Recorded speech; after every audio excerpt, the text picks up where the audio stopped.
Hey everybody, it's Shelby here in Charlevoix, Michigan, right on Lake Michigan. This is one of my favorite places in the world, and it has the most gorgeous sunsets I have ever seen in my life. And you can't really tell in the video, it's not really doing it justice, but if you stay tuned till the end, I'll show you some pictures I took tonight of this sunset.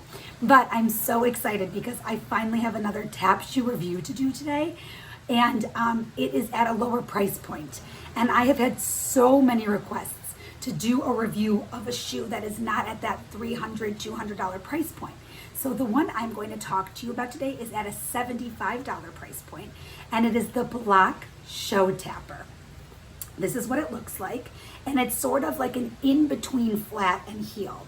So the reason I bought this is because I've been quarantining in Michigan, and I have an Omara tap board, which is awesome, but it is so loud that in the acoustics in the room that I've been tapping in, it is too loud, and I'm actually struggling, like I'm having eardrum problems because of it.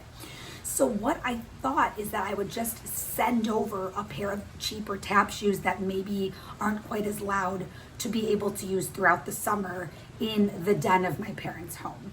And I've always been a little bit intrigued by these shoes, so I thought this was the perfect time to grab them because I am a person who has a really hard time dancing in heels.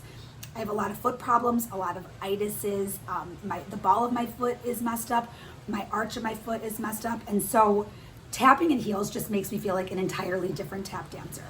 So something about this kind of in-between heel has always intrigued me, and I picked them up, and I've been wearing them now for about a month, so I've had enough time to get used to them to tell you what I think of them.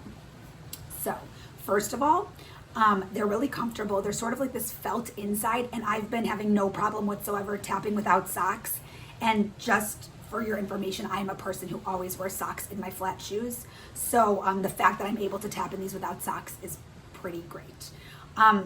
Number two, it's much rounder and wider at the front of this shoe than most heel tap shoes that I have tried. The Leducas, the Capezios, there's a bunch of different heels that I've tried that I literally cannot squeeze my foot in it even to like stand up, let alone try to tap in them. So it's very nice in my opinion that it's sort of rounded and a little bit of a wider toe.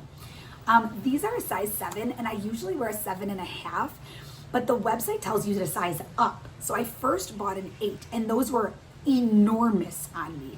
So I actually ended up going down a size, which is the opposite of what they recommend. So the biggest thing I can tell you is you might struggle with sizing, and you might just want to order a couple sizes and just prepare for the fact that you'll probably have to ship some back if you're not going to try these on in person. That would be my advice. The 7s are just a little bit snug around here, but because the leather isn't so tough and thick, they're not actually bothering me, which I was surprised by. I can't even lie to you. I just think these are like a great shoe.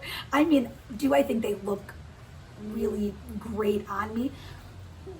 No, I mean, I think they're really cute, but I mean, obviously this like sort of preteen heel is a little bit funnier on my foot, but I think there are little things I would do, you know, like I maybe make these a little bit further in so they look like more of a heel, but honestly, I've been wearing them every day and I really like them. Like I'm totally surprised to tell you that I think they're a great shoe.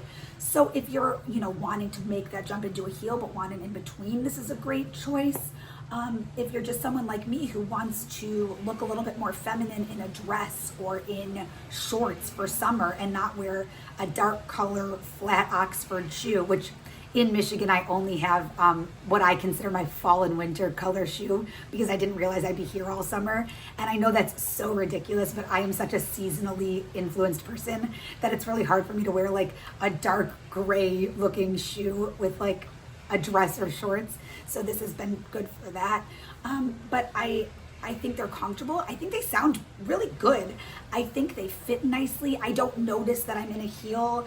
I'm not feeling like they're particularly not supportive. Of course, they're not as supportive as the usual shoes I wear. They do come with rubber, which I would usually say is a negative because, you know, tap dancers slide. But what I can say is that I'm actually not minding the rubber because my board was very slippery at first. So at the moment, it's kind of nice to have the rubber on them. And of course you could remove it if you don't want the rubber. There's a weird thing though. Around my ankle, I have really narrow heels, and sometimes when I lift and drop, it almost like allows air to come in and like blow out of the shoe, so I feel it against my ankle and I almost hear it, which is a little bit of a weird thing. So if you're like me and you have really extremely narrow heels, you might want to put some sort of pad in here, which is of course what I should do and just haven't done yet.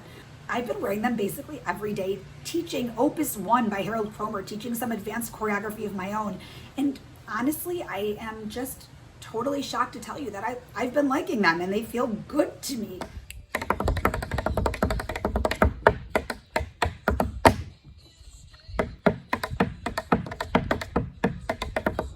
I'll see you in our next video. Thanks so much for watching.